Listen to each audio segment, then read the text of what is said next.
আসসালামু আলাইকুম। দেখতেই পাচ্ছেন অনেক দিন পর বৃষ্টি হলো আজকে। তো এতটা বৃষ্টি হবে কল্পনাও করিনি। হালকা বৃষ্টি থেকে এরকম প্রচণ্ড বৃষ্টি কারণে জলাবদ্ধতা তৈরি হয়ে গেছে। তো এই বৃষ্টিতে হয়তোবা কিছু জিনিসের উপকার হয়েছে, কিন্তু তার পাশাপাশি ক্ষতি আপনার বেশি হয়েছে। এই যে দেখতেই পাচ্ছেন যে কীরকম এত বৃষ্টি এই সময় আশা করা যায় না। তো এর চাইতে একটু বৃষ্টি কম হলে হয়তো বা ভালো হতো সবার জন্য। প্রচণ্ড বৃষ্টির কারণে জমির আল উপচে পানি চলে যাচ্ছে। বলা যায় যে একটা কঠিন পরিস্থিতি।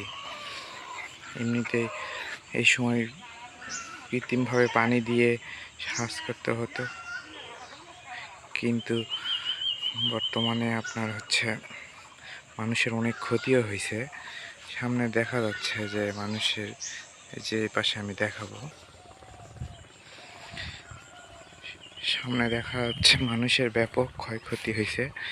এই যে গমগুলোন, এগুলান এখন দানা বাঁধার পর্যায়ে ছিল, কিছুদিন পর হয়তো ঘরে উঠতো।